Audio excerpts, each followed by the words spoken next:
All right, joining me live is Shadow Housing Minister Michael Sukkar. He is in the marginal Labor seat of McEwen, just taking part in a press conference with Peter Dutton with this new announcement. Michael Sukkar, thanks for your time. You're proposing to cut the international student intake from 320,000 to 240,000. Isn't that along the lines of what the government has been trying to achieve anyway, and you blocked their student cap legislation? No, Andrew, what we've seen under this government is increased student numbers. They completely botched their attempt at trying to address this issue because they tried to placate all of the vested interests involved, and that means that we've seen more than 1 million migrants over 2 years. Our announcement today, Andrew, is part of a suite of measures to help Australians battle this housing crisis. I think it's been one of the most catastrophic errors we've seen from a government in recent history.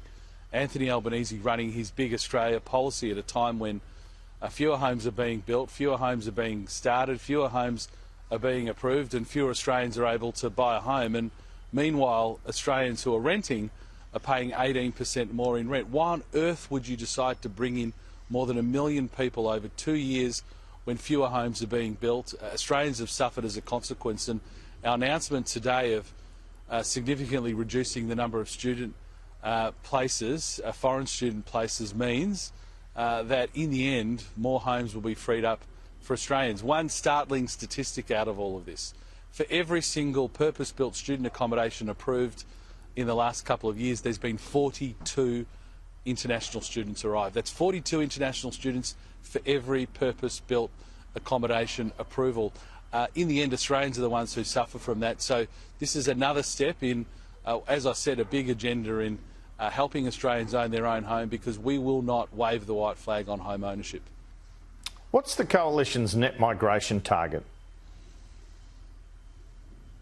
Well, we will have a bit more to say about it. We obviously, in the budget in reply a couple of years ago, made very clear that we would reduce permanent migration. Today we're announcing that we're going to significantly reduce foreign student numbers. They're obviously two of the primary components of net overseas migration. I think I can fairly easily say, Andrew, it's going to be significantly lower than Labor, but the precise net overseas migration number will be announced in due course. It will be lower because we've been very clear from the start, Andrew.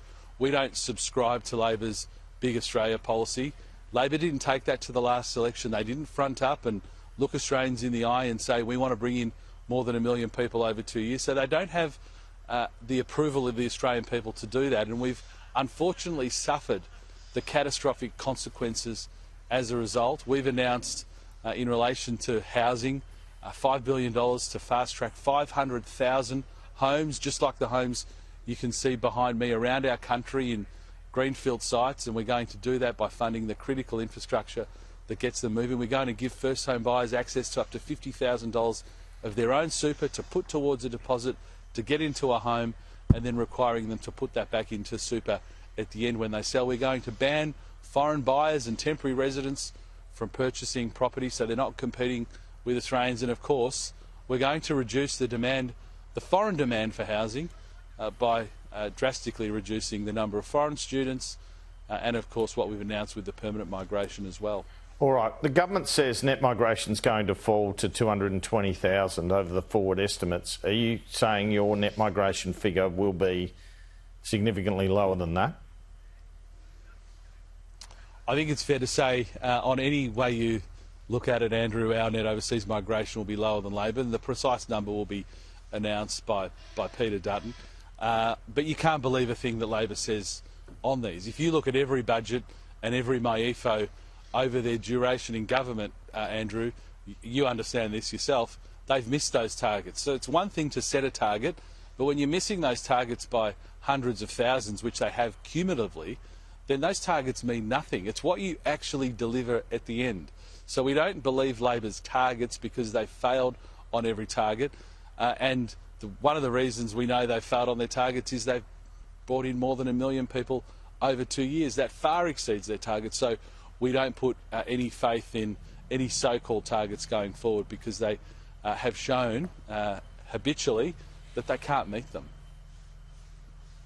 Well, you mentioned some of your housing policy, superannuation for first home buyers to buy property, infrastructure fund, cut to migration, ban on foreigners buying homes. Is there another housing policy in the wings for the coalition? And will that be on the supply side or the demand side? Andrew, we'll have more to say about housing between now and election day, I can assure you. We are the party of home ownership. There's no doubt about it. Labor is very happy for Australians to rent for their whole lives. In fact, if one looks at Labor's policies over the last 3 years, you would say actually their intention is to turn Australians into lifelong renters. We think if Australians want to have that opportunity of home ownership, they should have it. As you have just recounted, there's a suite of policies both on the supply side that are going to help, but also that can support first home buyers as well. We'll have more to say, I think, on both a supply and demand side that's going to support more houses into the market. We've got to build more homes, there's no doubt about it. Under Labor, we've built fewer homes and perversely brought in more migrants. We know what needs to be done in order to build more homes because we work very closely with the industry. Labor works against the industry because Labor works with the CFMEU, who fights the industry every step of the way. Labor's answerable to the CFMEU, and it's Australians who pay the cost of that. The CFMEU, essentially a criminal organisation, a criminal enterprise. So those costs are borne by end consumers. So there'll be more for first home buyers. I promise you, Andrew. I promise you there will be more to say on home ownership and on housing more broadly from the coalition between now and election day, even though I think it would be fair to people to look at the vast suite of policies we put in place. Ordinarily that would be a really big agenda to take into an election, but notwithstanding that, there will be more to say, I can assure you. Because it sounds like you got something more in the wings for first home buyers. Would you be looking at anything like the John Howard policies of first homeowner grants or stamp duty exemptions or anything of that nature?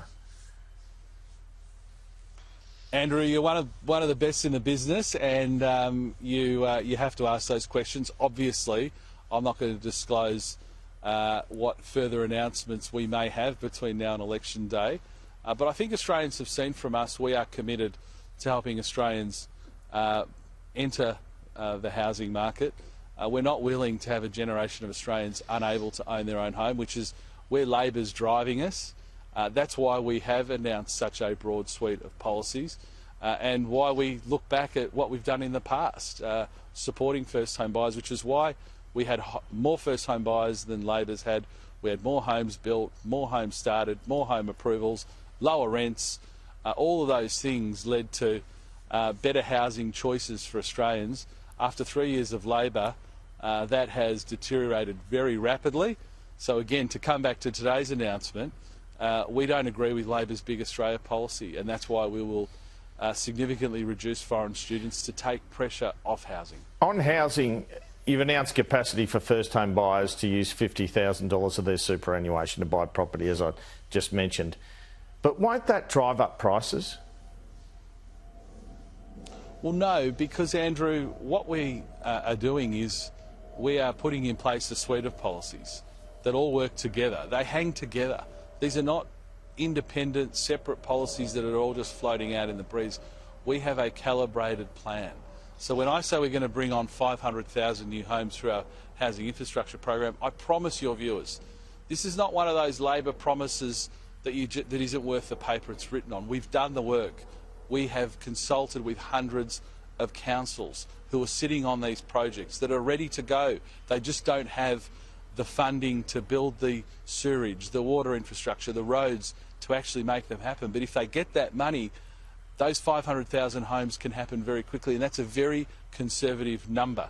We could have chosen a bigger number, but we like to under-promise and over-deliver, unlike the Labor Party, who's promised 1.2 million homes, yet they're going to fall hundreds of thousands of homes short. So all of these things hang together. If we bring in more supply, particularly in greenfield sites, which tends to be the province of first home buyers, Andrew, then what you're doing is you're releasing that pressure cooker environment that we've got now, where we've got fewer homes being built and more migrants coming in. What's your reaction to this 30% household battery subsidy that Labor is offering? Will you offer something similar? Will you look to provide a bigger subsidy? Well, as Peter Dutton has just said, it seems to be an admission from the Labor Party that prices are going up even more. We know Anthony Albanese promised on 97 occasions that Australians would get a $275 energy reduction. In fact, rather than going down by $275, prices have gone up by $1,300. And essentially what Anthony Albanese seems to be saying is, because energy prices are going to be so high, we will give some people who can afford $10,000 for a battery, some people will allow them to get off the grid, presumably because he's suggesting that energy on the grid is going to be exponentially higher. Will you have a similar offer? I think it's because there's been reports you're developing similar policy. I think Andrew, that's really ultimately a question for Peter Dutton or the Shadow Minister. I'm responding to what I've seen today and what I've read today, just like you have in the papers from the Labor Party. And it just seems to me that it's an admission that prices are going up.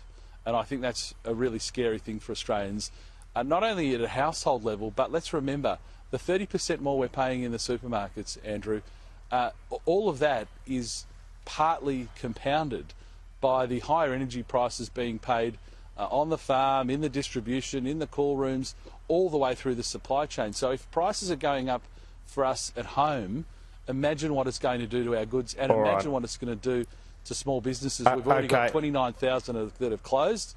I think it's a huge admission of failure. Michael Sukkar, just a couple of other things I want to ask you about before we finish up here.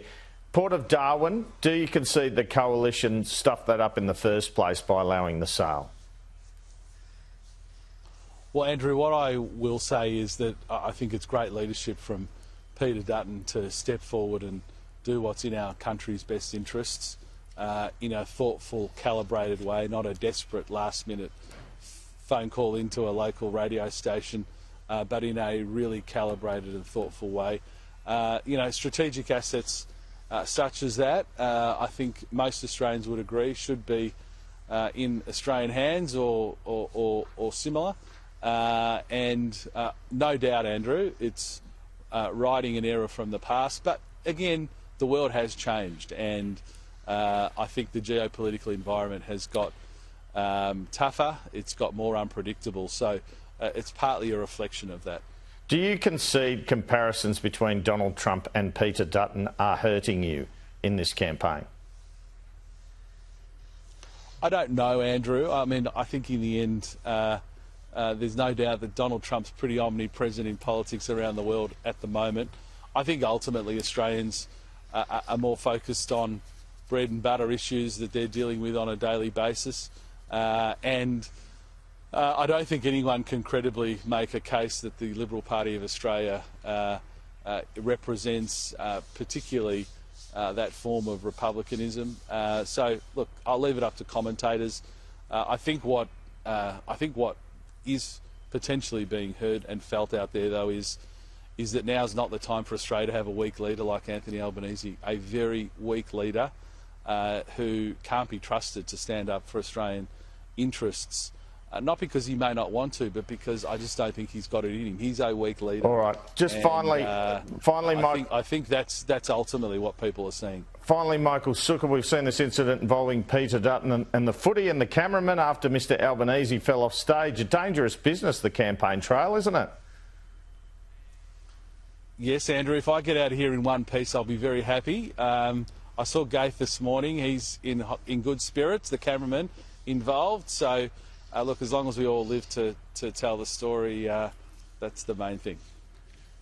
Indeed. Michael Sukkar, thanks for your time. Thanks, Andrew.